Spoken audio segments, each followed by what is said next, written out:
Good evening, ladies and gentlemen, and welcome to the February 3rd, 2026 meeting of the Orangetown Plan and Zoning Commission. I am Commissioner Ozzie Parenti. It's so nice to see so many people in the audience tonight for a change. Let's have the commissioners introduce themselves. Tom Tarenti, Paul Kaplan. Jenny Bowser, Recording Secretary. Kevin Cornell. Jay McGuire. Jack Demerjen, Zoning Administrator. Okay, on our agenda tonight, first item is a review of the minutes from the January 6, 2026 meeting.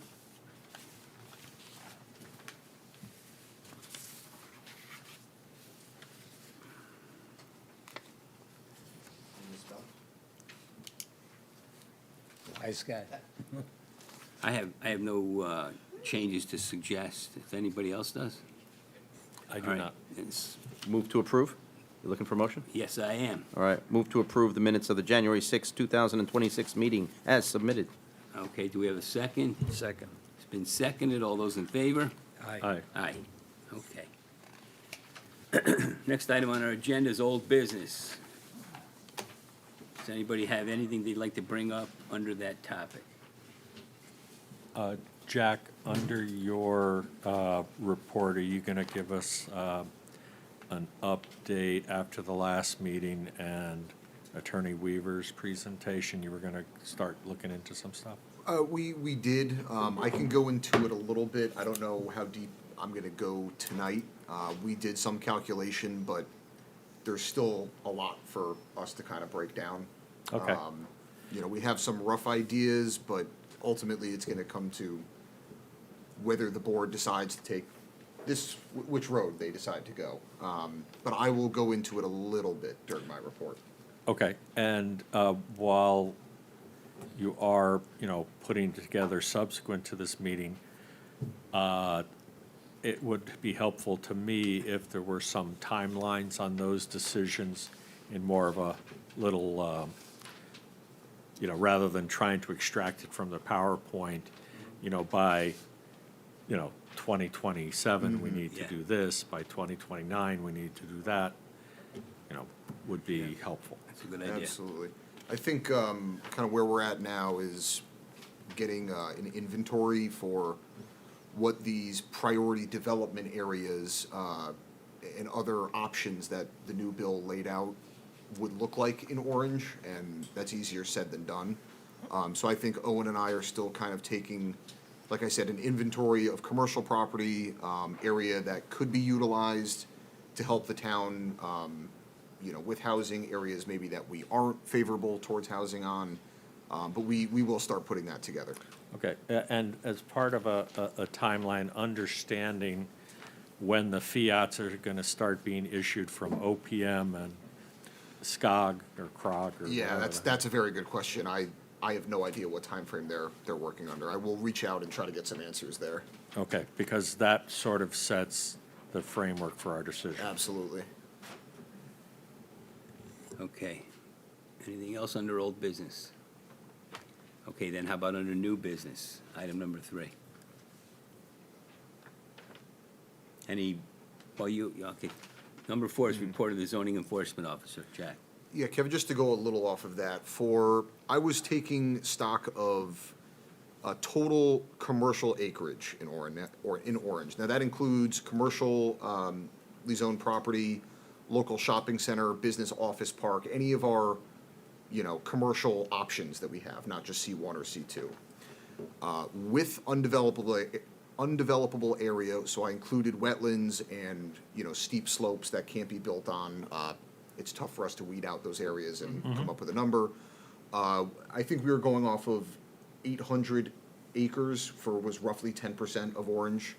438.8 acres is what I was able to come up with, encompassing all of our commercially zoned area with the undevelopable areas included. So it brings us to maybe around 5% of that, 10% total.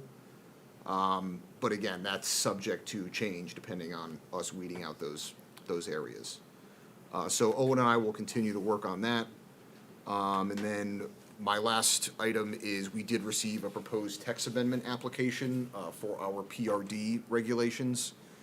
if the board remembers, I think it was 2 years ago now, Attorney John Nuff represented a client for some PRD amendments. It was mainly bulk regulation standards as well as some of the affordable language that we have there.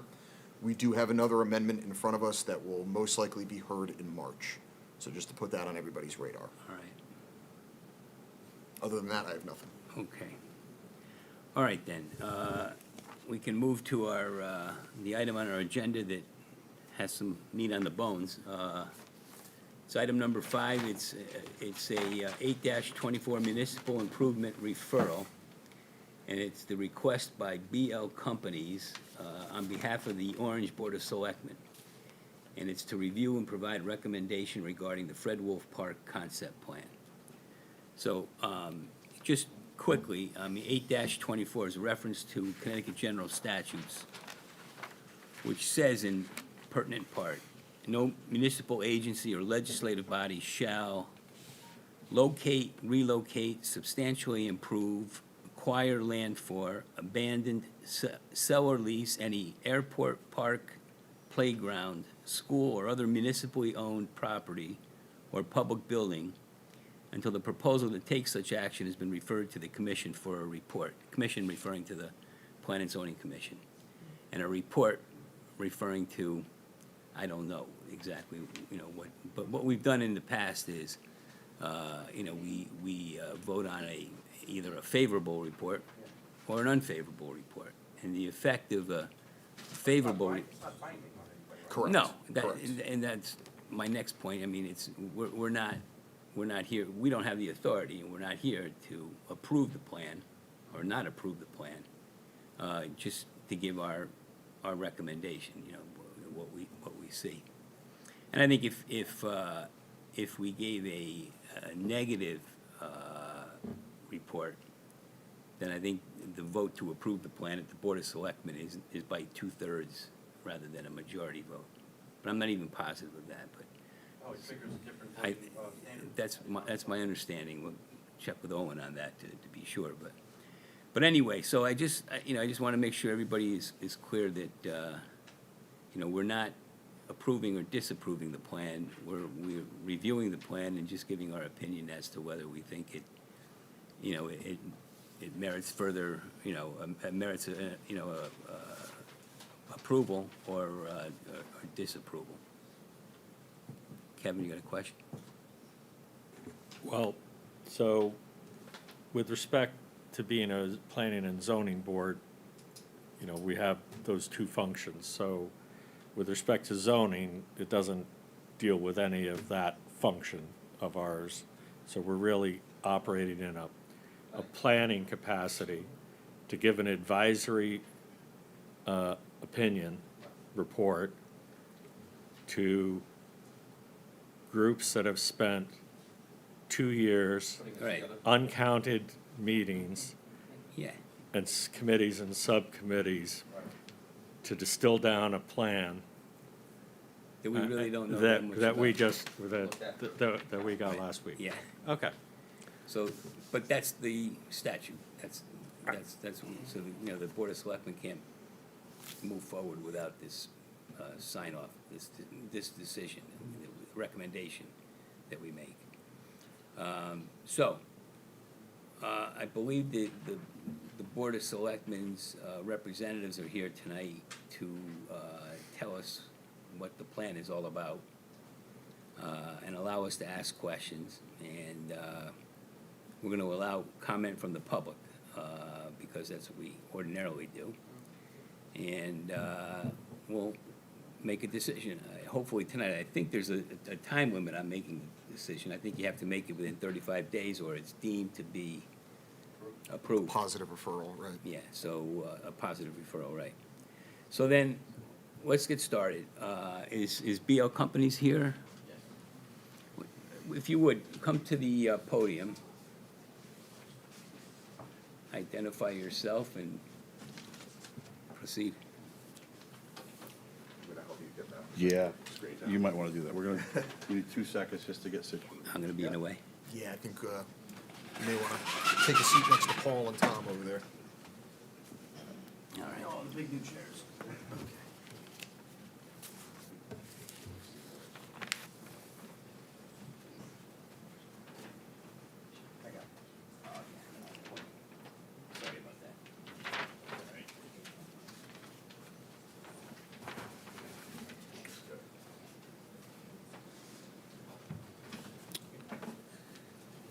Chairman's all set.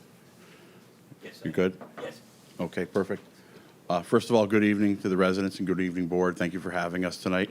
My name is Dominic Seltrude. I'm a landscape architect with BL Companies. For the record, I think on the one card I gave you, 100 Constitution Plaza in Hartford. We do have office in Meriden that we operate out of as well. And I brought some people with me tonight. I'll acknowledge them as we move through it. We've got Derek Cole, Vice President of Engineering, with us, and Josh Wheeler, another landscape architect, with us as well. You're going to see their mug shots a little later in the presentation. First of all, this is a culmination of Could years. people in the audience stop talking, please, so that we can hear the presentation? Thank you. First of all, this is, as one of the chair people said, this is a culmination of years of research, analysis, planning, development, and a lot of community outreach within your town. And we're coming before you to not only show you the process, so you understand it in terms of planning and zoning and what those elements were as we walked through. Just as the first foray into it, and this purpose of the plan. Why did we do this plan? Develop a clear vision and roadmap for future recreational development within Fred Wolf Park. And it is good to see people in the audience because a lot of these people are familiar faces to us. They've walked through the process with us. And how did we go about doing that? Well, we reviewed existing conditions and usage, inventory and analysis of the site. We engaged the community on multiple avenues, be it through public outreach, structured stakeholder agreement or stakeholder meetings. We developed plan alternatives on the findings because we had to have some sort of direction of where we're going. And we actually went through and had developed a final plan for the community's current and future needs. And we provided permit considerations and constructions opinions. There's that permit considerations. So part of the process as we move through, so there's going to be a timeline next, is we took a look at your zoning regulations. We took a look at environmental, both local and state and federal. We got existing data on the site. We reviewed the plan of conservation development, the adopted plan. We looked at older plans. We looked at a lot of information within the plan to make sure that what we're providing is going to be in lockstep with the rules and regulations. This is a plan. So you were correct, sir. You have your planning hat, not your zoning hat on. But we looked at both concurrently to say, as a roadmap for the development of the park, we want to make sure those elements are in lockstep with all that information.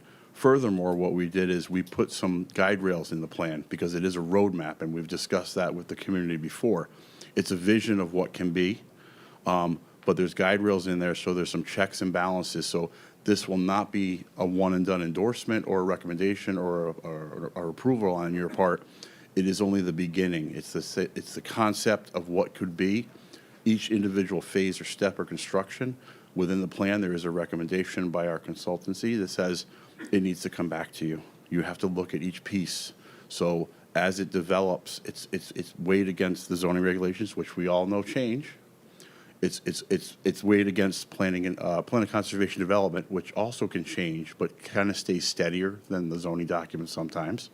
And there's a check to revisit the plan, but there's also checks to make sure that we're in that alignment. And like I said, you get another bite at the apple. People in the audience might say that there's always a few more bites at the apple as pieces of the plan are implemented, because over time, this is a very aggressive plan, but over time, pieces will be implemented, and they have to be checked off by either the ad hoc committee or the Parks and Rec committee, who are very involved in this process, and then referred to before construction, plans, documents, approvals, regulatory type aspects have to be brought before you again. So you're digesting a lot tonight, so I'm going to try to make it as easy as possible, and we're here for questions. That's the biggest thing. So how do we got here? Go ahead. When you say we'll get another bite at the apple, we'll see this again. Yeah. As we- I'm wondering.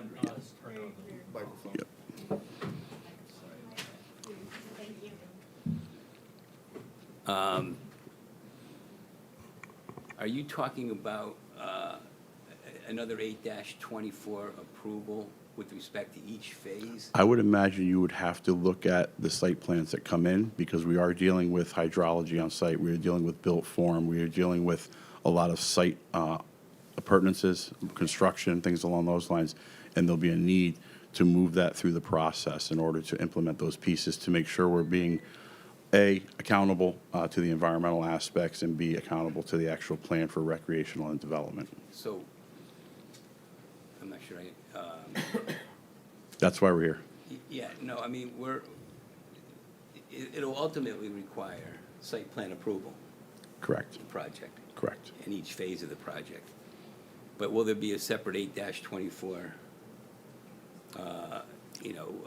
endorsement with each phase, or at some different? I don't want to speak out of term. Usually, when you come through with the conceptual plan of what we're looking at, you're endorsing the entire body of work. Okay. And then you were going to test that against pieces that come in for phase development. All right. But And then, and I think there's a stipulation in there, and I don't want to interrupt you, sir, but I think there's a stipulation, if it deviates, there's obviously a conversation that has to happen at that point. So we're going to be given a referral on a master plan concept that's a phased construction sequence. And as long as it doesn't vary, they wouldn't have to go through the 824 referral. 824 again. But if we built phase one, and all of a sudden people realize that You would phase be, two needed different elements to it, There'd then be a- we'd probably have to go through it again. you'd be a referral back, and there would be a modification to the master plan at that point. Right.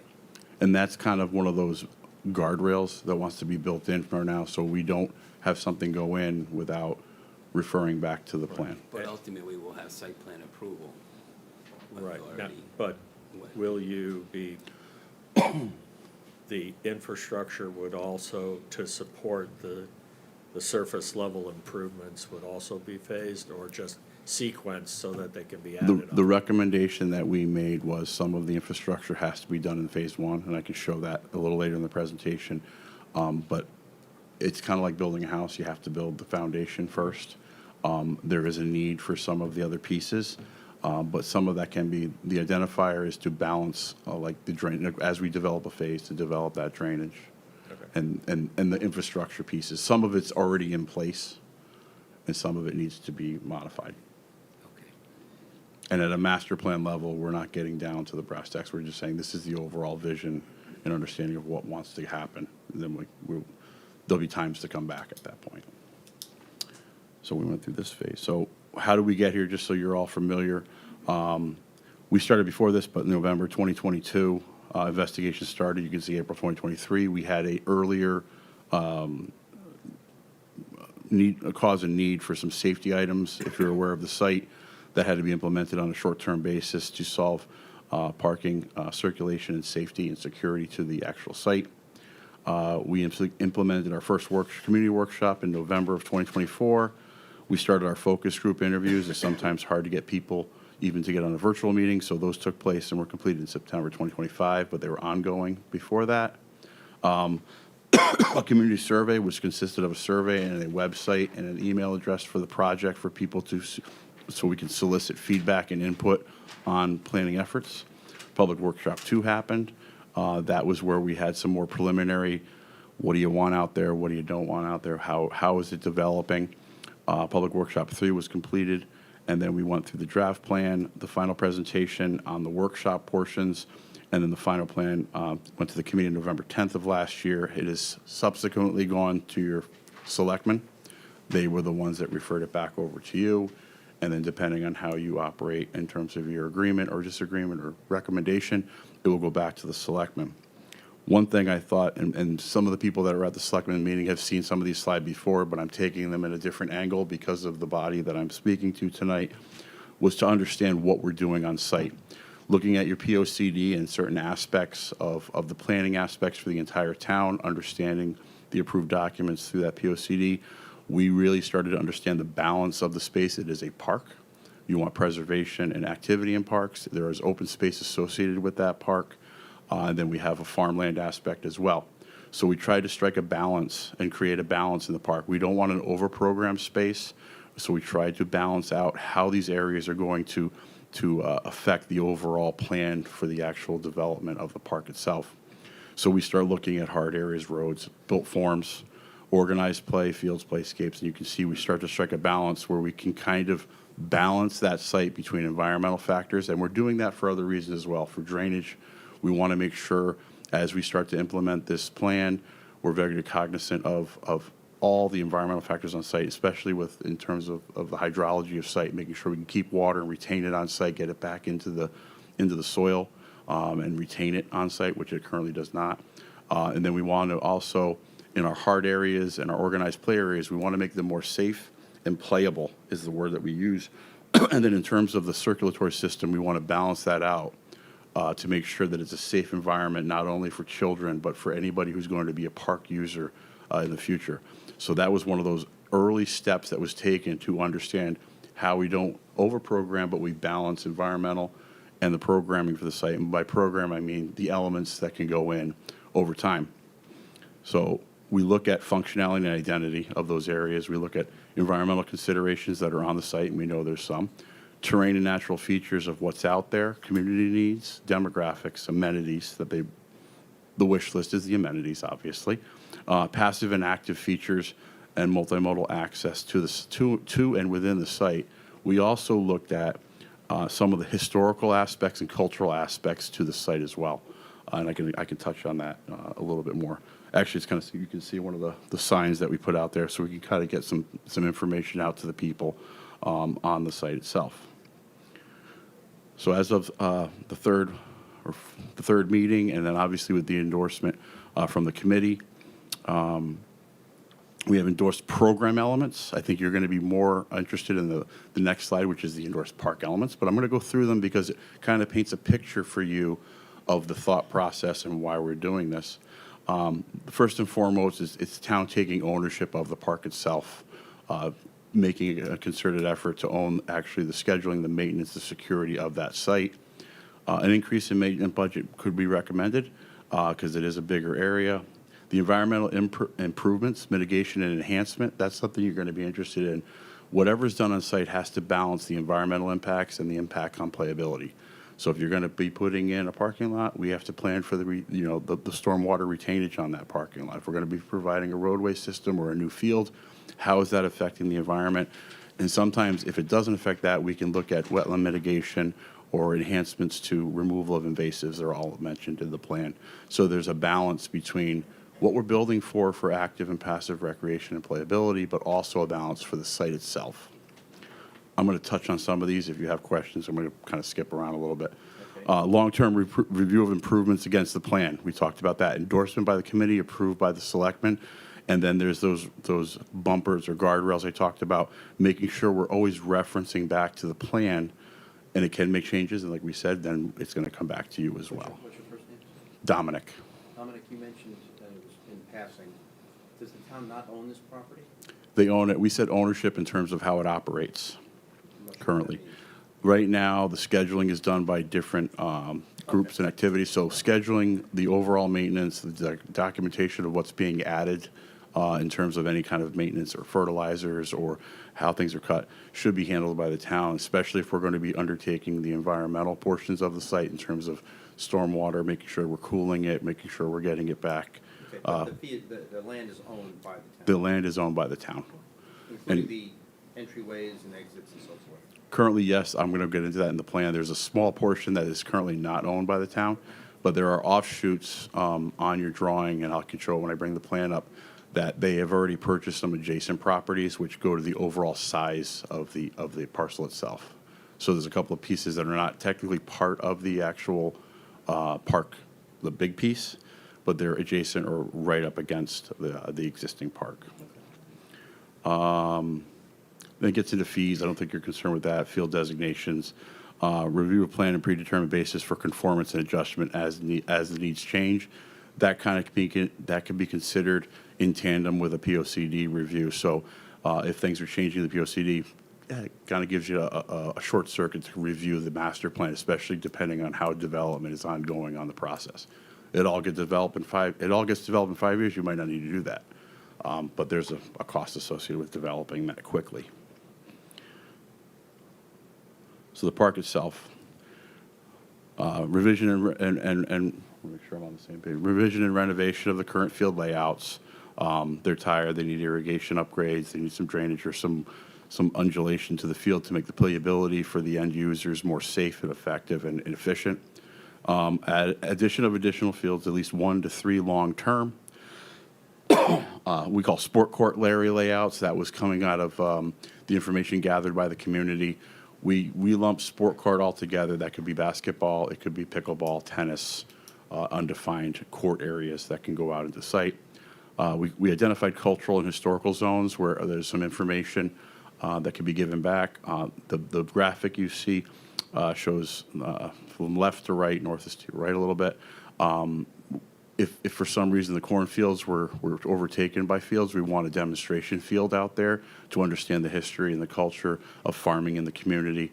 I'll get into a little more of that when we walk around the entire park process. Bathrooms, environmental buffers, pavilions, because there's a need for some shade when you have a park of this size. Some of it's been done already, but more or less dotting around the landscape for that. The demonstration garden, demonstration fields. Structured parking and stormwater improvements are one of the things we looked at early on. One of the reasons we were brought into the project. It's unstructured. By structured, don't think that they're going to be paved parking lots. They're most likely going to be impervious. But they're going to be structured and designed in such a way that they provide order and a clear path to where you're supposed to park. It also can act as defining where people circulate within the actual park itself, because right now it's kind of a little open area in certain areas. Define vehicle and pedestrian circulation. Cultural, educational, historical nodes can be added very easily.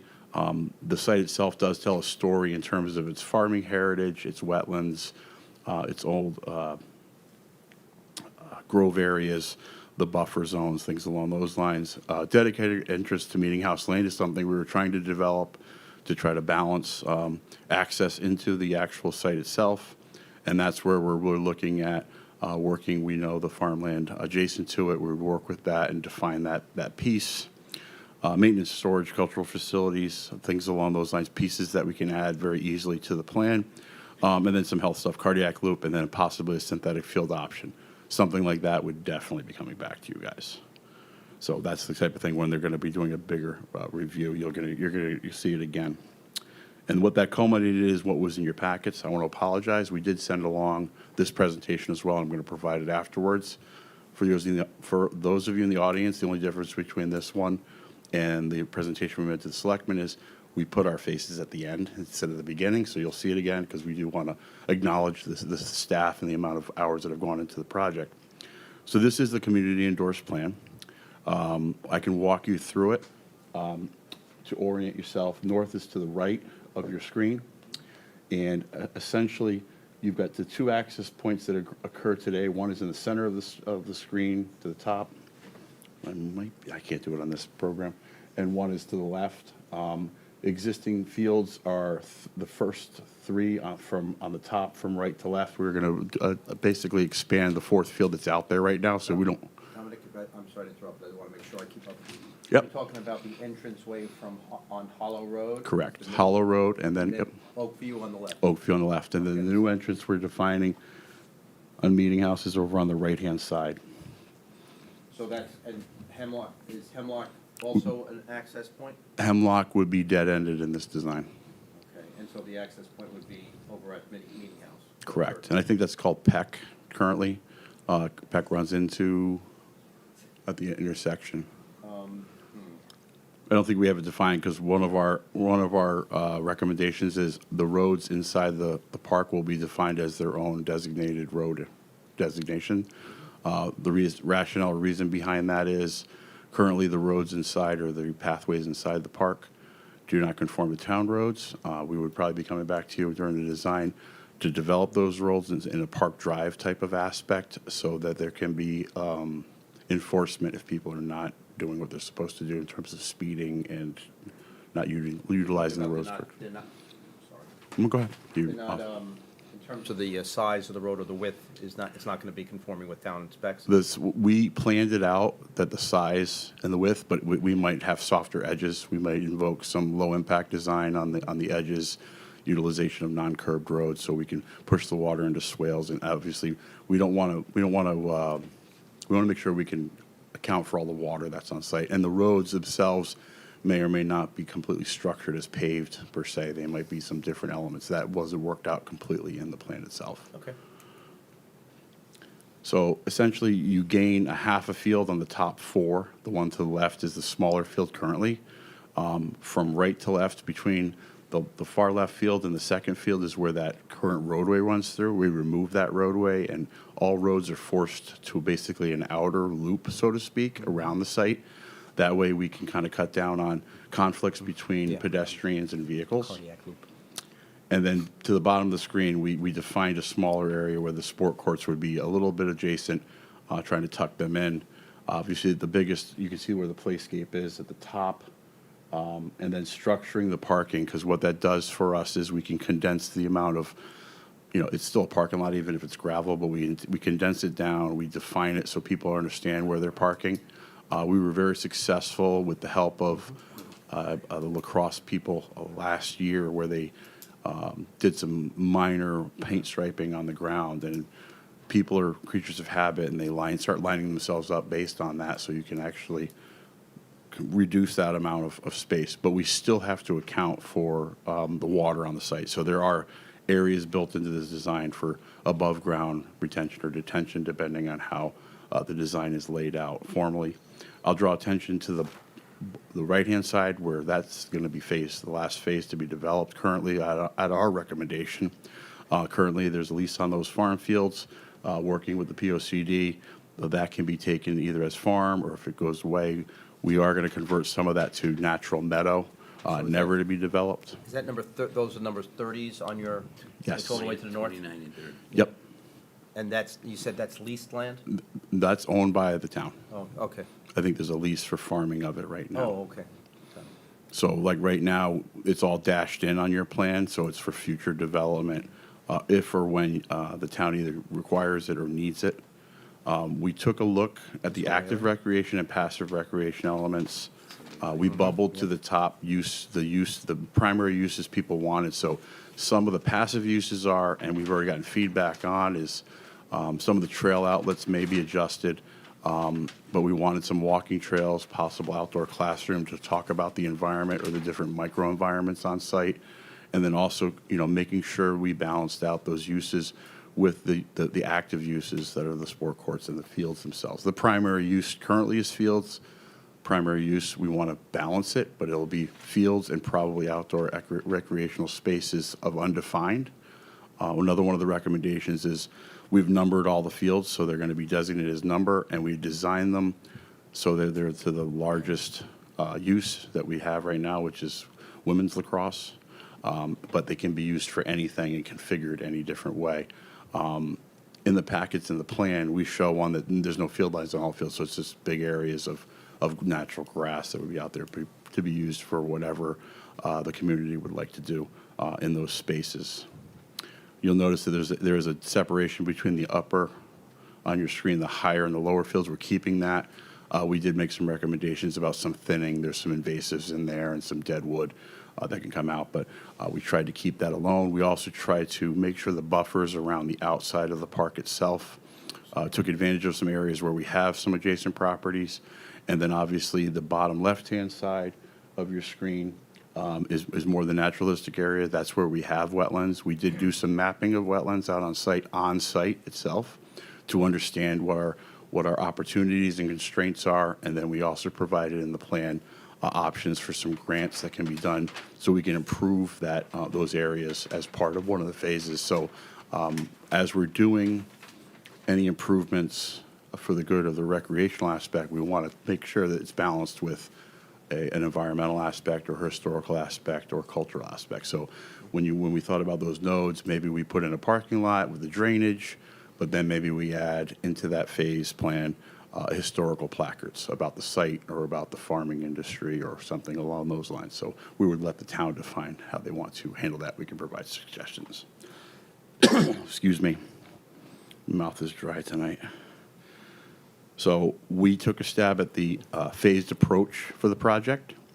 What you see in red is the phased approach, and what that does is it actually lends itself to infrastructure improvements, really improving Hollow a little more than it's been done today, providing some structure to it, building the loop down so we can cross-connect and eliminate that central spine that runs between the fields.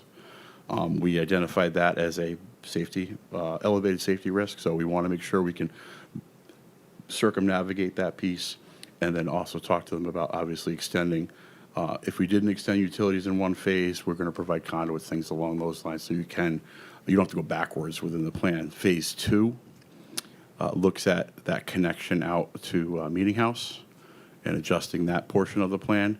What those two phases do, and they may get changed a little bit in terms of its phasing, it unlocks the potential of the rest of the site, both for environmental aspects and for playability aspects, by basically anchoring parking in some areas and providing circulation so we can push circulation to the outskirts as much as possible while being cognizant of neighboring properties and buffers, and then also implementing storm drainage features that will, obviously, we can make sure the site is being balanced in terms of its water dependency use pushing outward.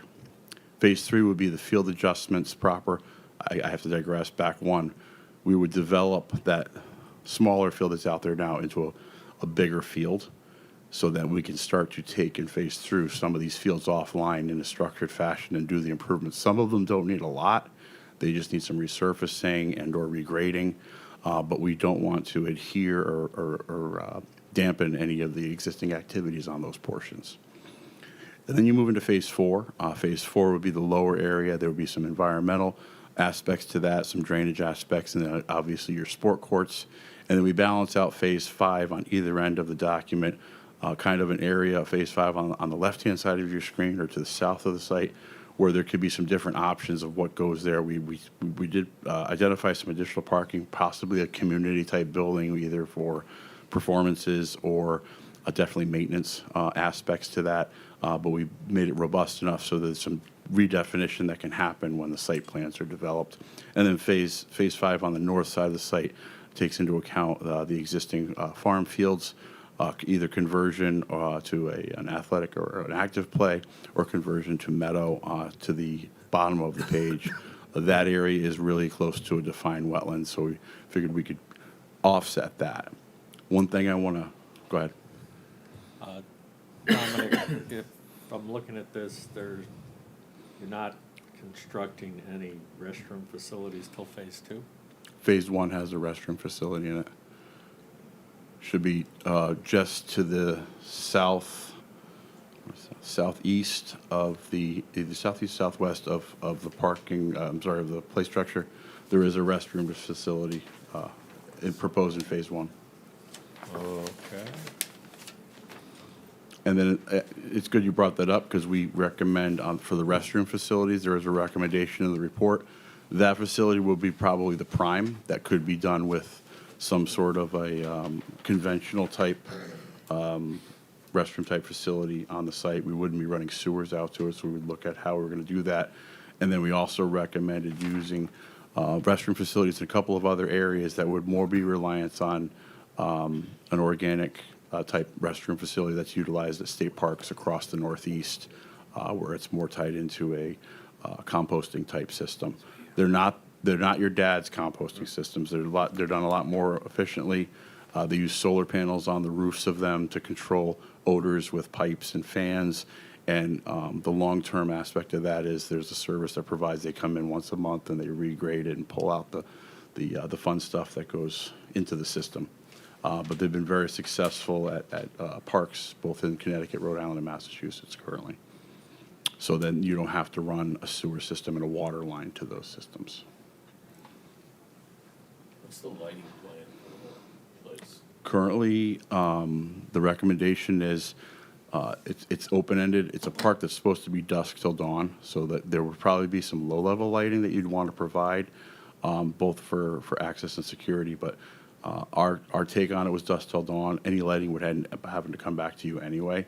We are recommending running a robust, at least a decent amount of power into that if in the future, because we always want to plan for the future, if they wanted to light a field, that can be an option. So we want to leave those options on the table, but that would be, currently it's supposed to be dusk until dawn in our study. I should also say that they can take some of these access points offline for motor vehicle access, because we are calling for gated accesses, be it a dead end or enough to pull in and get back out onto the street. But we would not be taking the park itself offline. Pedestrians, so we would still have access to that park. But you could kind of curtail the the overnight use of the park for certain times of year. This time of year, you could, we tried to circuitize circulation, so you might be able to take a couple of roadways offline, so you're not, someone can come out there and utilize the playscape, but maybe not get to the back fields and things along those lines. One thing I will draw attention to is in Phase 2, we do dead end, drawing a blank on the name of the street, but we do dead end the street to the right-hand side so we can bring that roadway in. We've had some conversations because we realize that adjacent farmland is in a certain trust type situation. If we had to balance at this point, because we have to cut a corner a little bit, we can do it within the public right-of-way, but we would look to do a sharing effort on that if we had to reduce a piece of the land to the direct bottom where the meadow is as an offset, to offset any land taken. It is less than a quarter, even less than a quarter of an acre that we would have to take for that. And my take, would there be a negotiation, but we can get the driveway in. We just want to provide enough stability in the circulation, both into the site and also the dead ending of the adjacent street. With that, I'll move on. So endorsement of the recommended plan has been done by the committee. We've delivered the final report. The adoption of the master plan is the process that we're in now, as we discussed earlier. And then we get excited because then the plan goes into implementation mode in some way or fashion. You don't need my Michael Phelps quote. People are probably sick of it by now, but there it is. It does speak to this plan. And then I'd like to thank a couple of people here tonight, and I've done it before. There's our mug shots. Those are the three primary people that are here tonight, myself, Derek Cole, and Josh Wheeler. There's been architects looking at this for facility planning. There's been Parks and Recreation planning teams looking at this. There's been environmental and hydraulic analysis, public outreach and engagement. Obviously, civil engineers, and I'm a landscape architect by trade. Transportation has looked at this from the beginning and throughout the process, and we used GIS. We did aerial mapping and also wetland identification on the site proper. With that, I want to thank the residents. This has been a very informative. You have a really good town in terms of the point and counterpoint, I call it. There's a lot of opinions in town, and that's great because it makes for a better plan. It really does, because there's a lot of people involved in the process. I also want to thank the ad hoc committee that we worked with, the Parks and Rec Commission, and the selectmen, because they were all very amenable and talked through the discussion. But I do want to circle back to the residents, because we had some very good turnout, both on the survey, comments back on our email address, visits to the website, which we tracked and are documented in the report, as well as the sessions that we did in the public engagement. So with that, that's a lot to digest, but I thank you very much for your time. All right, let me go back to my seat.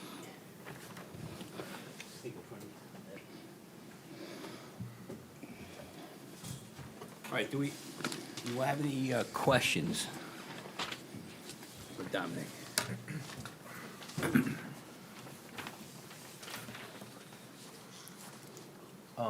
What is your prospective time? I understand they're going to be phases. What are the prospective timeframes, assuming from start to finish? So to speak? Right now, it's undefined. I think it's going to come down to how you appropriate grants and funding, and then understanding the aspects. But we would guide the phases. We provided the recommended phases.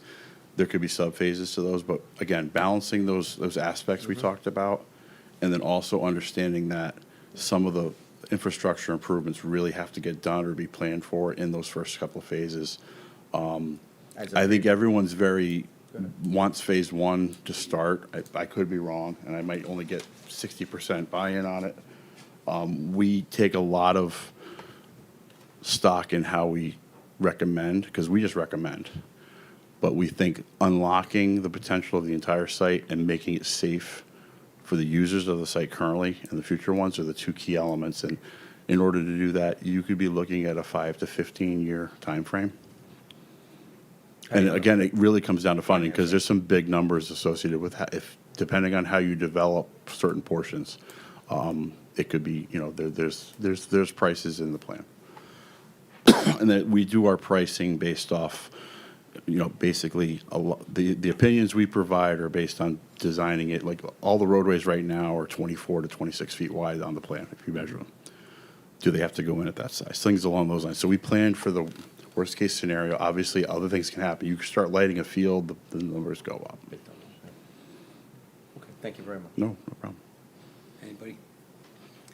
All right, I know that we're gonna have public comment, but is there anyone in the audience that has a question that they'd like to ask of the consultants? Do they have to come up here and state their name? Yeah, Okay.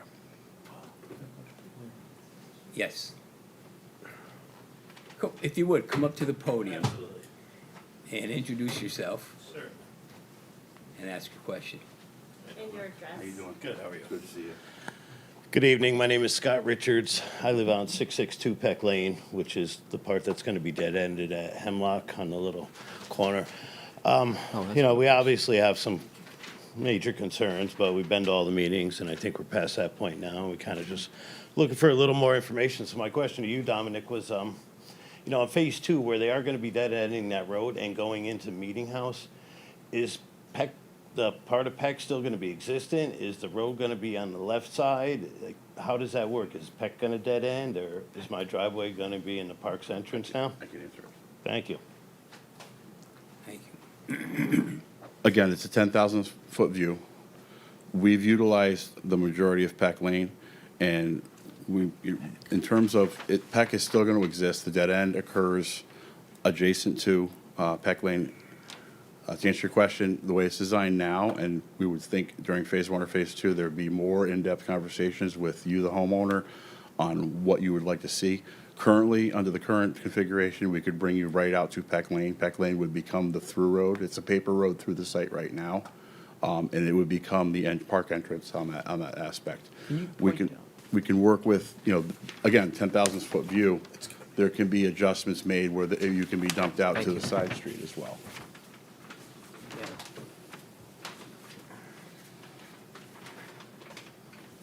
Can you point that out for me on the map, the location? This is his house. Yeah, His driveway comes into Peck Lane. We're keeping Peck Lane, so his driveway will stay on Peck Lane, and then we angle it after his house. right oh, here. okay, so And it we continues through the dead-end. park, Correct. dead end Hemlock, Correct. okay.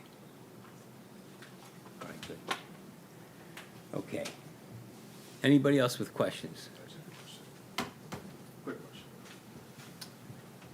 Hi, I'm Chris Kelly, 469 Oakview Drive. Just a question for Dominic about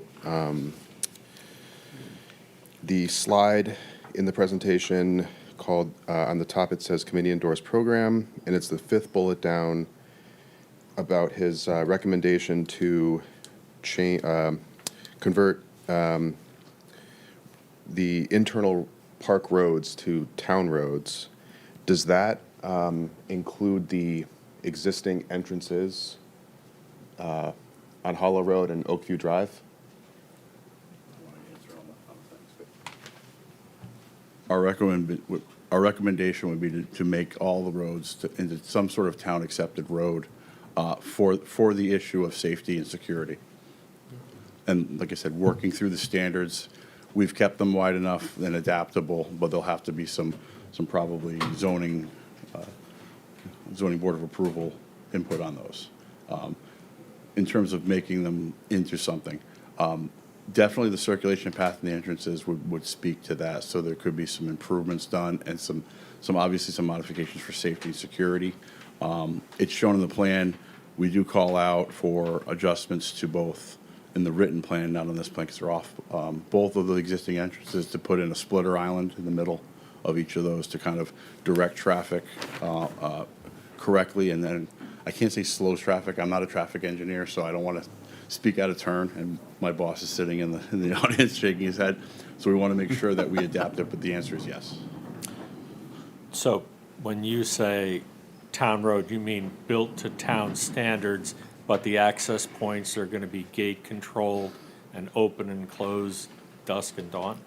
Not right at them. There would be in areas where we can control it. So they would be within the park. So you always want an area where you can turn around. So I'll use Hollow as an example, the dead end.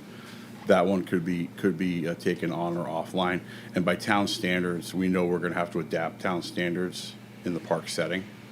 But it was a recommendation because the biggest hurdle we had is enforcement of traffic within the actual park itself.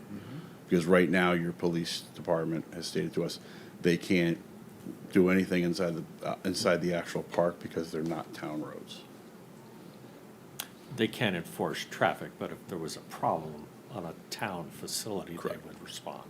Well, we're talking about traffic enforcement. Part of the study that we did was the early on study for safety and circulation security. We put the speed camera out there.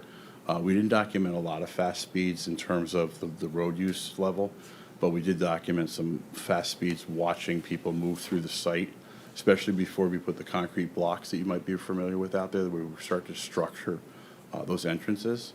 A lot of it we're doing with teeing intersections, things like that. So right now, people can speed directly from Hollow up all the way through to the lacrosse fields without even hitting the brakes.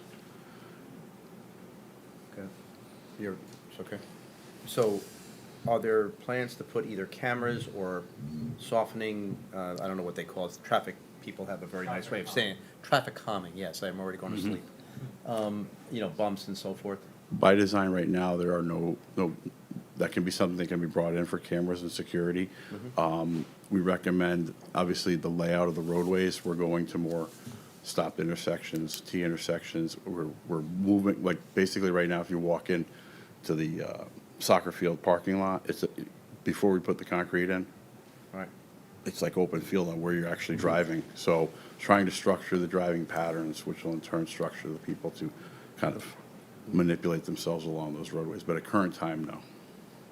That's going to have to get addressed more formally with each site plan package, Correct. and then sign-offs from the police.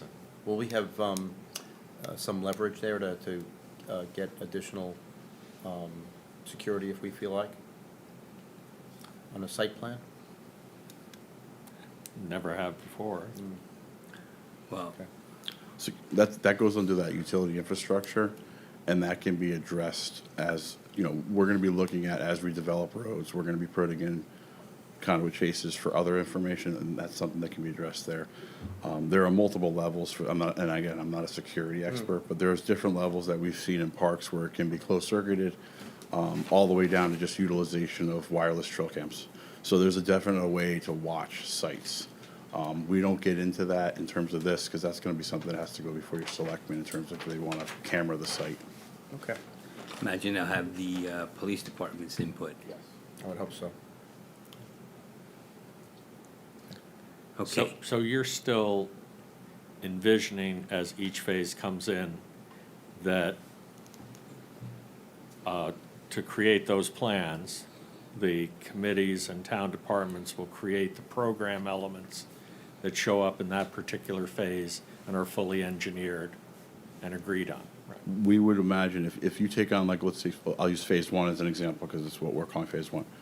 We would recommend engineering plans are developed for that phase that take into account the program elements that are called out in the master plan and are augmented by the recommendations in the plan and then the best management practices of both your civil engineering group, planning and zoning, things along those lines, so we can understand there may be new placement. Like we talked about bosks of trees. I don't know if everyone knows what bosk of trees are.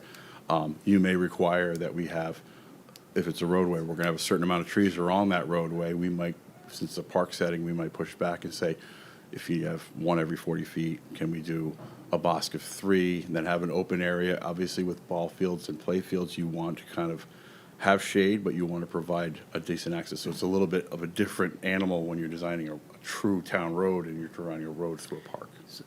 So, just want to be clear, there'll be an application for site plan approval Yes. with phase one, and then another with phase two. So before anything actually gets built, We would make a recommendation for that.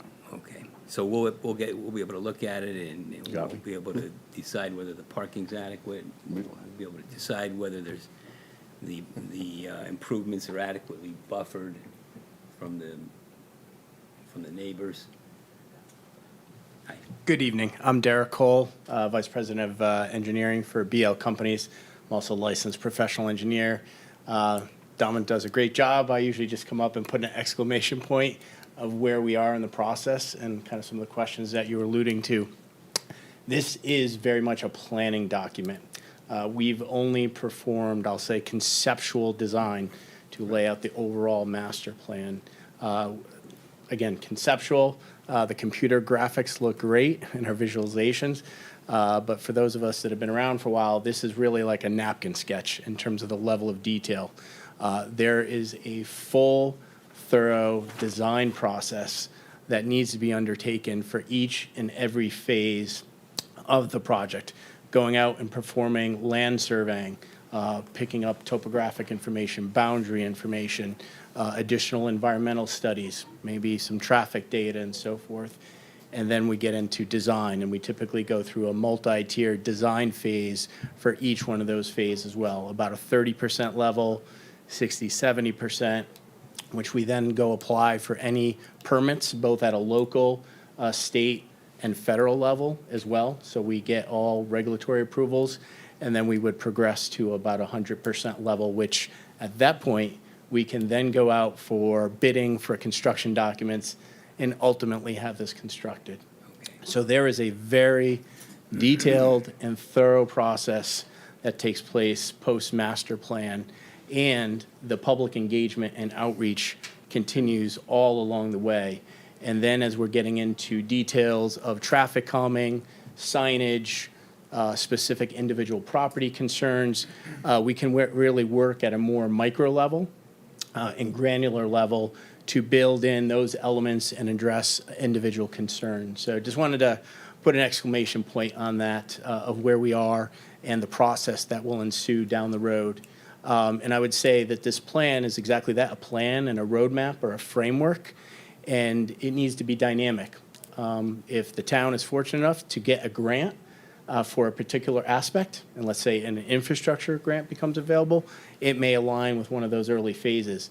If another grant becomes available, we may need to adapt and see how we can kind of like tinker around, revise, enhance those phases to take advantage of that funding that becomes available.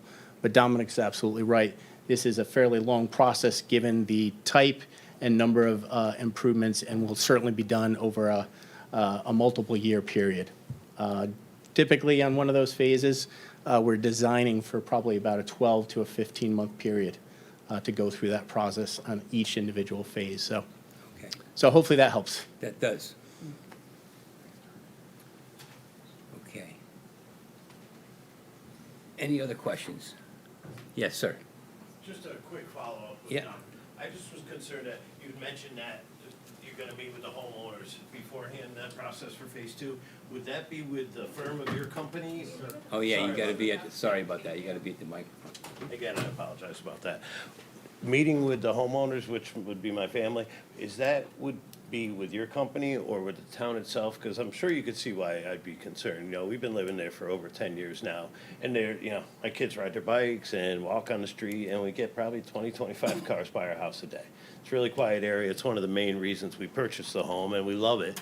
Now to find out that, you know, this is probably going to be the main entrance to the park, that everyone's going to be going through the park, you know, past my driveway, and it's just really, you know, it saddened us. And, you know, losing the farmland, which is a big part of us too. I know that's down the line conceptually, you know, phase 5, but it's, you know, it's very saddening to hear that we'll possibly take down the farmland and say it's okay because we're going to put up a plaque and say this is where a farm used to be. So, you know, I was just wondering if you'd be meeting with myself, or I mean with you guys, or with the town itself.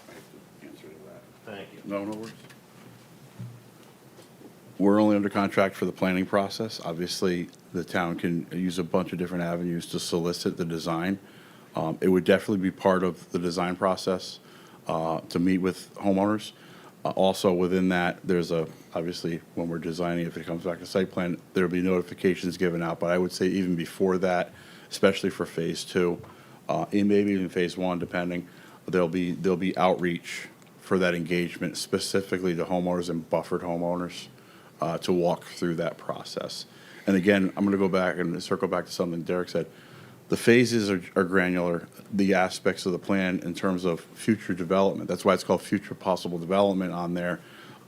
there can be some nuance to that, where you may not build out all the aspects on the plan. We're just showing you that 10,000-foot view roadmap. As you get granular and you walk through the individual phases, needs and attitudes and actually what the town wants may change. And that's the good thing about it, of a plan. We've got something to work off of as a roadmap, and as the phases come about, maybe we don't want the bathrooms to happen in that, it's supposed to happen in phase one, but maybe, we could put it in phase two and move them over. That's why there's some checks and balances, both with the ad hoc and the committees, to understand those little facets moving forward. Okay. All right. At this point, if anybody in the audience wishes to comment on the plan, please feel free to do that now. Thank you very much. You're welcome, Mr. Paisano. Thank you. I must thank this group, because the last time I tried to talk at a selectman meeting, he told me we couldn't talk. So I thank you for this commission. Introduce yourself. I am Tom Paisano, 523 Fairway Road, Orange, Connecticut. I actually have been the co-president and president of Orange Soccer 40 years. And this particular piece of land, when we developed it in 1998, 97, 98, I was part and parcel of that effort to purchase it and design it. And actually, it's important to bring this piece of information up. Our committee at that time only saw one entrance. Unfortunately, it was what we call Little Peck Road off of Meeting House. That was our plan. I actually have some drawings where we put some fields that were in the cornfields. Subsequent to that, we found out that Hollow Road was going to be developed, and there was a bankruptcy issue and everything. And then we developed what was just a temporary road, a temporary driveway. I should never call it a road. It was a temporary driveway into what we built at that time was 3 fields, 3 soccer fields, and we controlled it. The master plan, we kept planning more. I have some drawings from 1970, which was a high school that was going to be built there. I have the wetland drawings and the entrances, and Peck Road, as mentioned one time, completely came all the way from Meeting House to Peck School. That was the plan, that school was going to be built, and those architects and engineers figured a way to do that. Subsequent to that, we said, well, of course, we're only building small fields at this time. This all volunteer money. You have to understand, there wasn't any master plan done until 2014. Then we hired a company called DeCarlo & Dull. They laid out a master plan. They laid out some things that we gave them at that time, and a lot of those requirements have changed. Okay, one of the biggest requirements that B&L company was told is we got to do something with the parking. Okay, we got to do something with parking. But we restricted them from all these options of possibly coming in through a wetland, possibly using Peck, possibly closing Hollow Road, because a lot of conversation was talked about and neighbors complained about it. But we did restrict them, so they came up with a plan. I got to give you credit. There's a lot of effort, a lot of input from the town. They did an excellent job and said, okay, we'll put a road around the whole thing. Okay, no one mentioned it, but it's a very expensive proposition compared to put in a little bridge for $500,000. Matter of fact, the 2014 plan, which we never got a price from Derek and Dominic, that 2014 plan, I was under the impression it was less than $1 million to put roads in to parking lots. But again, then you have dedicated parking lots, didn't fit the town's purpose of having some road. Anyway, bottom line is we did, and this, just so the town everyone knows, we did do some traffic studies. Everyone knew, matter of fact, the playground, I was very concerned it would create a lot of traffic. It did not. We survived pretty well with the playground there and the soccer parking lot and what we have you.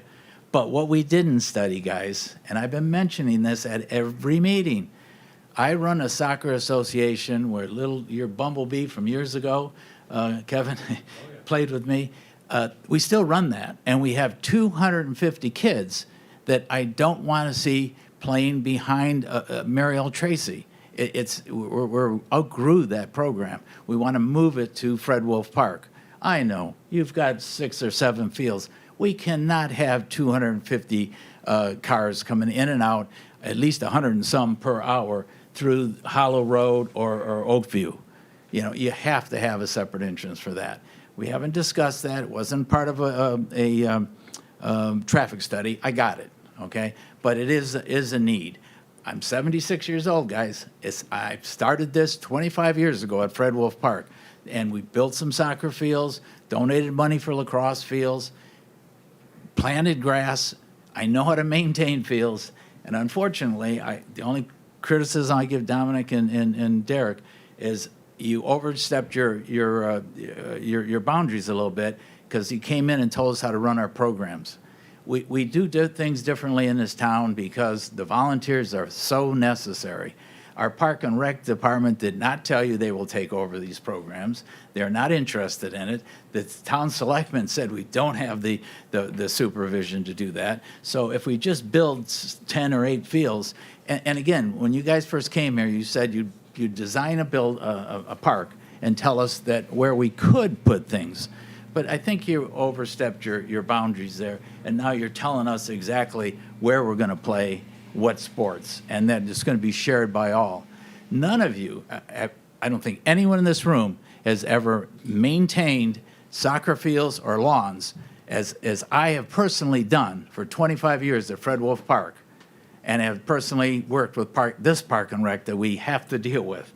Okay, and I'm sorry if I'm criticizing this Park and Rec department, but they have limited staff.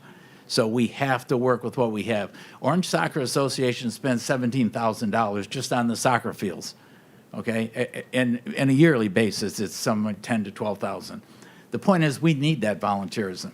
Those parents need it. Yes, we need dedicated fields. It's not possible. We're trying to dedicate a football field because the need has come up. We dedicated lacrosse fields. I knew that. Soccer gave them $10,000 so they could do their own fields.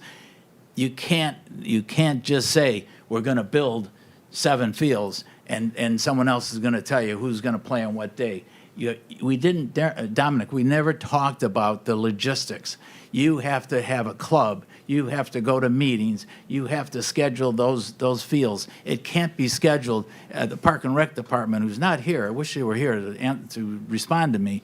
They said, well, we'll get a program. We'll just somehow you get a spreadsheet, and we'll decide who plays where.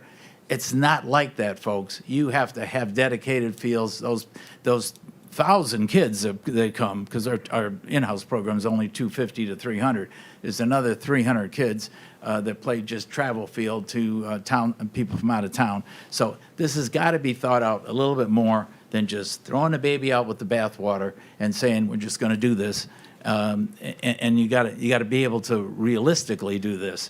What we're looking at here, folks, which is in the PowerPoint, is a $20 million operation. You know, maybe 6 or 7 for roads, and it's all broken down. To me, we threw the baby out with the bathwater because we decided not to come in through one place, Peck Road. As a matter of fact, if any of you are free, as soon as the snow melts, I will walk you from the lacrosse field to Peck School, and I'll show you my feet when I'm done. They're not wet, okay? What would happen before, and I'm sorry to go on, but this is important. What happened before, Ed Lieberman went out there with our 2014 plan. He put flags as to where this road was going to go to a roundabout, a gazebo. Those flags went through a wetland. Clearly, there's wetland in that lower area. I got it. But there's a small portion that if we didn't go at an angle, we would go straight, as the farmers did for years. There's a big tank that's actually shown in the wetlands. They used to go there and water their apple orchards and everything. But if you went straight through, you could circumvent any wetland. And by the way, we didn't even talk about it, but Ozzie, I'd love to hear an update on what is the wetland requirements today. It has changed over the last 25 years. There's people relocating wetlands, there's things, but we never looked at that option because we threw the baby out with the bathwater. We said, no, we just want to do that. So, in my opinion, I'll put $1 million bridge in rather than a $20 million road around the whole park. That's one person's opinion, but anyone that wants to talk to me later, my cell number is 203-609-1392. And if you want to know anything about Fred Wolf Park for 25 years. It started in 1998. Myself and several other people have lived there every Sunday for 38 years that we've been running the program. So I'm just telling you, it's the town of Orange needs to do something. This is a great plan, and the money's well spent. It's a master plan with a great idea. Safety, the first thing, I'm in agreement, 100% agreement. We got to do something with safety. We did a safety plan, and the only reason it wasn't done, one of our selectmen here knows that we didn't do it because we were waiting for a master plan. But guys, we now have a liability. We just said we have a problem. We voted on it. We have a safety plan. We did put in some rocks, cement blocks to channel the driveway. It did help. It did help, and we did live with the playground that's there. But the point is, now that we voted on it, we know there's a problem. God forbid should something happen, this town's in big trouble. So we should do immediately the safety plan, the phase one. So thank you for all that effort, and thanks for listening to me. Yeah, anyone have any questions? I do. Sorry. You were very expansive. I just want to make sure I understood most of it. You're in favor of the project? Yes. Okay. There's things about it that you want to clarify? Oh, I think I have it on. But generally speaking, as far as the project and the use of the money, whatever monies they're going to be, that part you're in favor of? Yes. Okay. Yeah, it is hard. It is hard to get money. We had $300,000 from the state for what was originally earmarked as a road-in to the center of the facility, really to what was the lacrosse fields. Because of the wetland that was there and because of the way it was laid out at that time, which is my concern. But then we decided that money couldn't be used for a road because we'd gone through wetlands, we had to deal with them. So our selectmen then asked the state if you could use it for a playground, which was a fantastic add to Fred Wolf Park. And this, of course, would just be another add. So, yes, I'm in favor of that. I lived there for a long time. I just don't want to see us, compromising programs. I don't want an overreach from somebody saying, the Park and Rec's going to run your program. I talked to Park and Rec. They don't want to run soccer program or lacrosse program or football. Matter of fact, I get the phone calls for a Richards football team, and we said, yes, we'll find a spot for you to play. But I can't see. Does anyone ever have kids playing sports? You ever go to a football game on a Friday night, and then you think you're going to play soccer on that field the next day? That's never going to happen if it's grass. Now, we did have an option for turf. If you want to do those fields in turf, you're talking 10 million. It's about $1 million a field with drainage and everything. So, yeah, okay, if we have all turf, then we got a drainage issue and everything else. But then, yeah, we can schedule anything. I'll have a ball. So let's add the 10 million to the 20 million estimated on this program, and let's get 30 million and let's go. I'm all for it. I'll stick around for a few more years. I'm trying to find someone to replace me, guys. So this is a big advertisement. Anyone out there wants to replace Tom Paisano in Sunday soccer, be my guest. Thank you very much. My pleasure. Thank you, Tom. Okay, anyone else? Yes.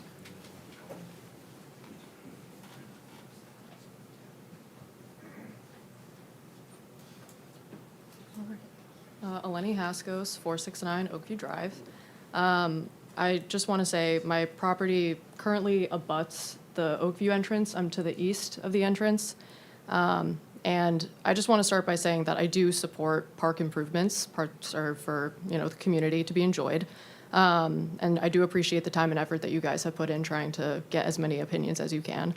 But as an abutting resident, I do want to make sure I fully understand how this access is currently being classified in the land records. There's an important difference between a public access easement, a public road, and a public right-of-way. And so each carries different implications.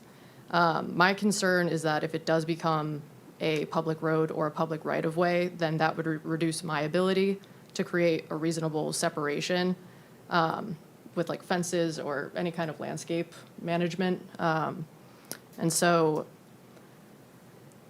It's concerning to me because of the privacy and safety concerns, given the pedestrian activity already. And so before any recommendation is made on this concept plan, I would like to respectfully ask for clarity on a couple of things, specifically the exact classification of that easement. Because to my knowledge, we also need buffers. So like, I'm concerned about the right-of-way width, setbacks, all of that goes along with it directly for my property. And then in terms of buffers, to my knowledge, you don't necessarily have to have it as a public road. It could be a part of the easement agreement, or you could get approval from the property owner for certain buffers.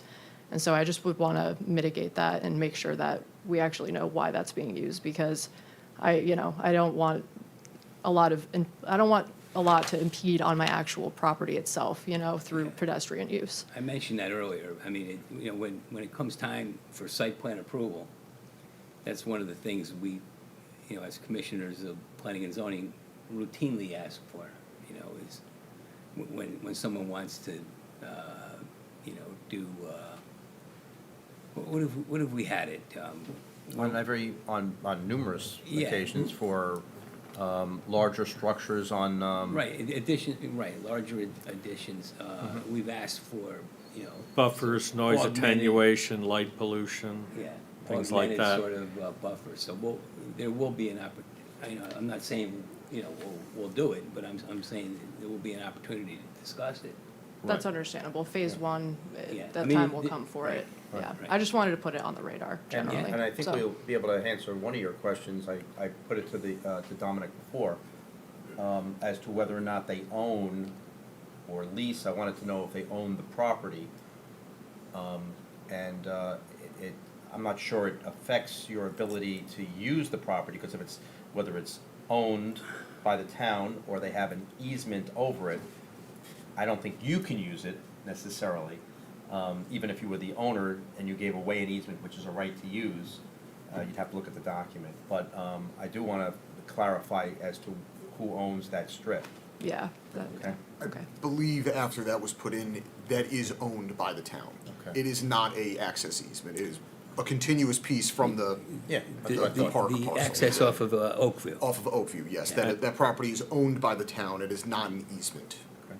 So that clarifies at least part of what you're Yes. looking at. Okay.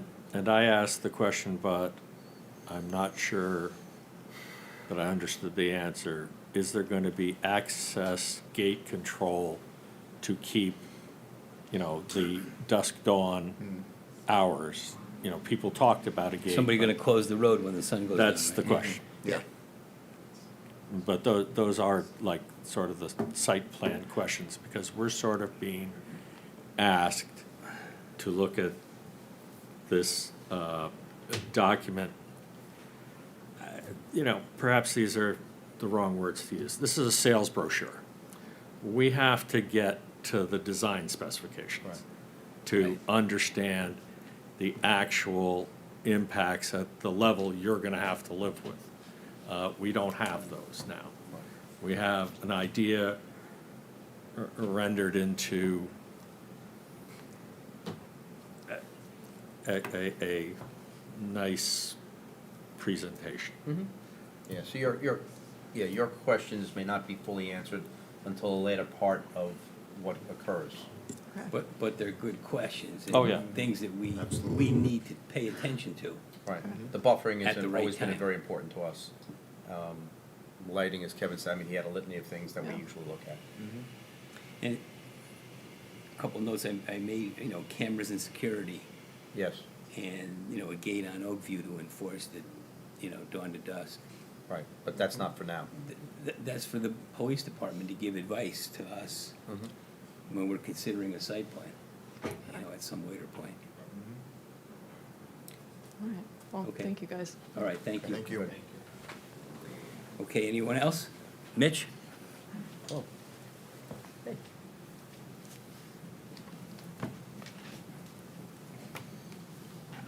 Good evening, Mitch Goldblatt, 291 Drummond Road. First of all, I want to thank the Fred Wolf Park Committee, chaired by John Carangelo, who's here, and also Dominic and Josh and Derek, all the work B&L has put into this plan that we see here tonight. And that's what it is, it's a plan. and I could come up here and give you plenty of comments up and down about what would be best if we're looking at a site plan, which we're not quite doing yet, and I think there's a lot of questions that have come up that have to be deferred to that time. Overall, I think the access to Meeting House Lane is overdue, and we've needed it for a long time, and to keep everything coming through Hollow Road is unfair, not just because of Hollow Road not being built to such specifications to get through that way, but expanding this park the way it is, to have all the traffic going through one access is not fair, and is not going to be conducive to making it work properly. Now that we have the second access, that does take some of the burden off of Hollow Road, and I think we need the third for this size of a park, and it's just going to help spread the traffic out so that no one neighborhood is burdened with more than quote-unquote their fair share, and it helps the park overall. So as far as the master plan goes, I do endorse the 3 entrances, and I endorse the park itself as being proposed as a master plan, and I would ask this Town Plan Zoning Commission to grant a favorable recommendation on what you see tonight. Thank you. Thanks, Mitch.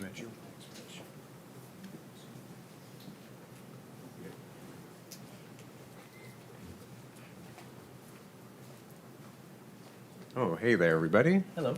Dan Fitzmaurice, 831 College Road. Thanks for the chance to speak tonight. It is appreciated. Thanks for everybody for being here. And I really do want to thank Tom and so many other people who have taken care and advocated for this park for generations. And I also want to thank the committee, of course, and BL Companies. I'll put an exclamation mark on lots of things Dom said, because I strongly support the plan.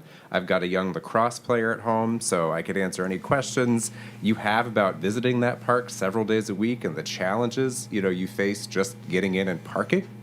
I also visit a lot of other parks in the course of being a lacrosse parent, and so I can tell you what other towns have, which are incredible facilities that everybody in their community can enjoy.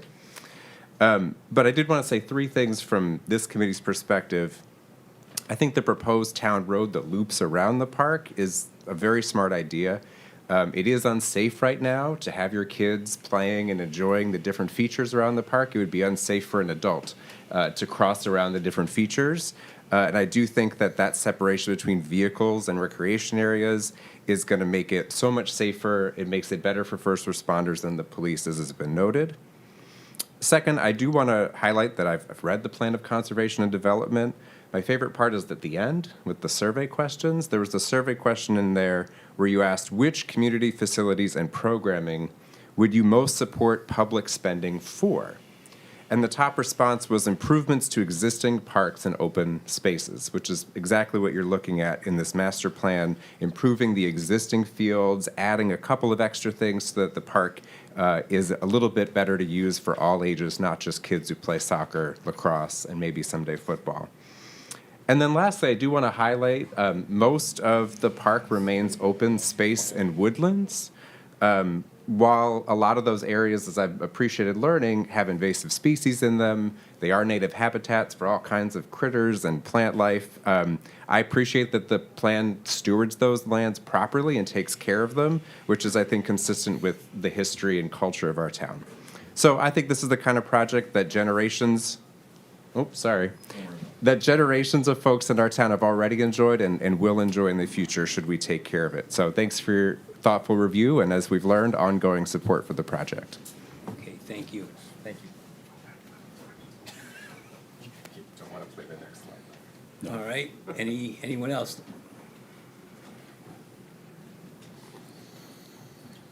All right. Well, I didn't write a whole speech because I wasn't sure if I was going to speak. But my name is Melissa Johnston. I live at 451 Herbert Street. I've raised my family in town for the last 14 years. I have a young one at Turkey Hill and one that just started Amity High School. And I just wanted to say that I was able to participate in the workshops that B&L Companies had and really appreciated the intricate detail they went into. This is like the 3rd or 4th time that I've heard this plan presented.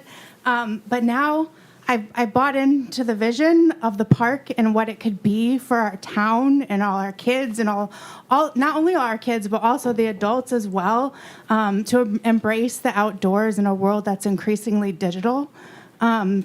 So I would like to ask the committee here tonight to help buy into the vision of what it could be. What I tell my kids and what I've taught them is, nothing worthwhile is ever easy, right?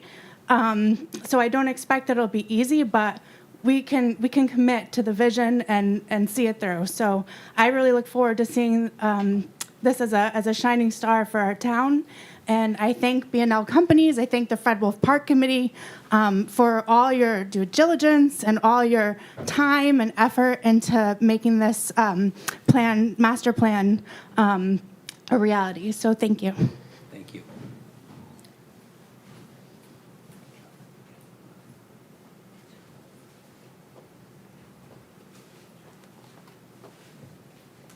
Good evening, committee. I'm Lauren Gray. I live at 205 Wilson Road. I don't know how many other families have 3 children under 6 years old in here, but I do.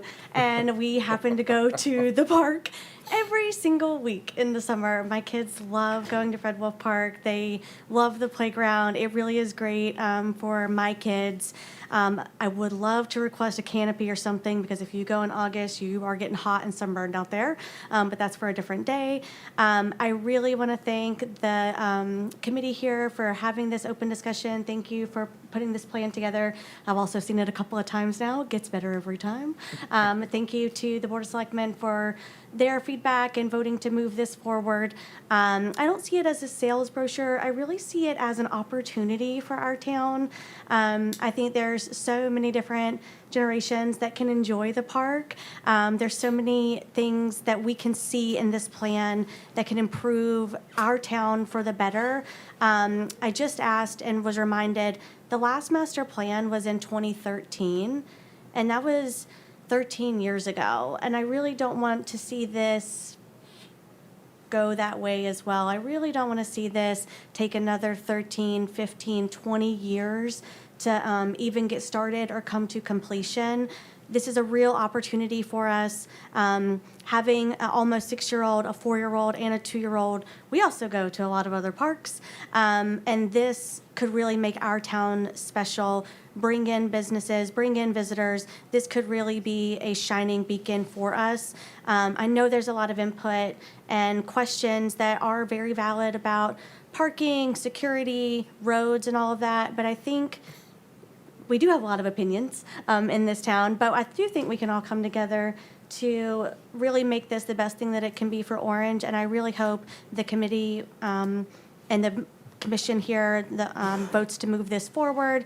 And I really hope you'll consider this as the plan that it really could be for our town. So thank you for your time. Thank you.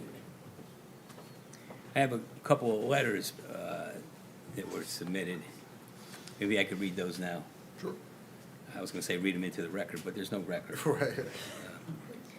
So this is from Kim Hawk, and it's sent to the zoning commission offices.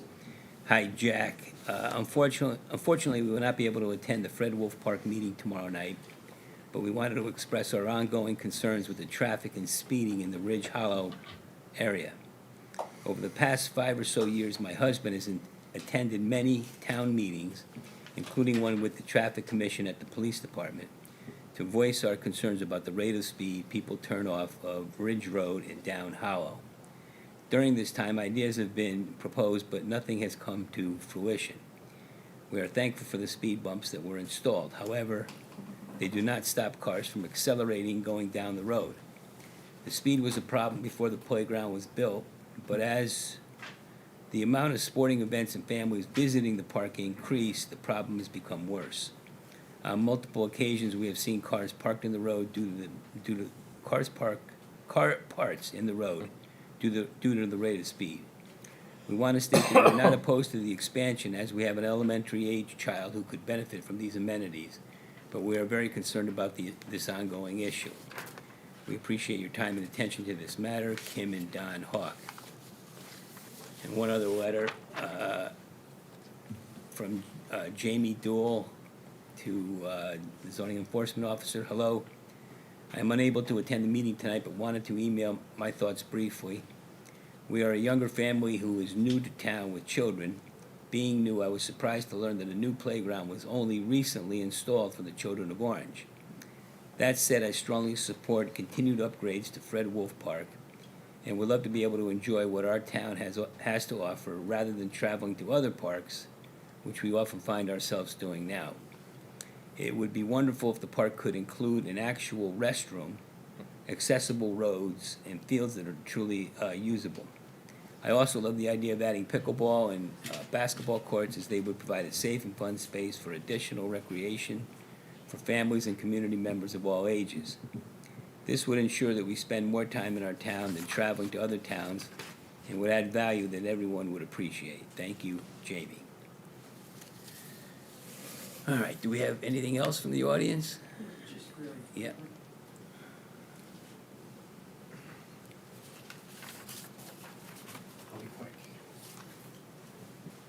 Good evening, I'm John Carangelo, and I'm here in the capacity of being the chairman of the Fred Wolf Park Committee.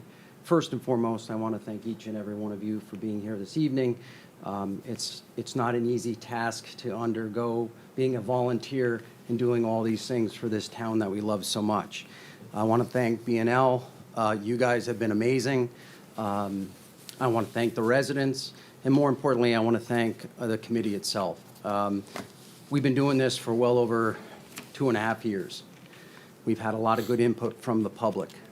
Again, this is a plan, a vision, something we can look forward to, but this plan, this vision, may need to be tweaked. So we ask the residents of this town to continue to voice your opinion, to continue to come to these meetings. Very rarely do we have a group of this size, except for maybe the last Board of Selectmen meeting, or our last meeting when we did this in October, when I think half the town came. It's exciting to have your input.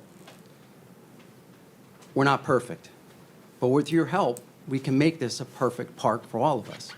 So thank you so much. I appreciate your time. Oh, and one last thing. Tom, we're not getting rid of volunteers. That's not what was said. What was said during the 2.5 years of getting input from the residents of this town was that they were concerned about the fact that, for instance, the lacrosse team, they have their own LLC. They maintain their fields. The girls lacrosse team has an LLC. They make some revisions themselves.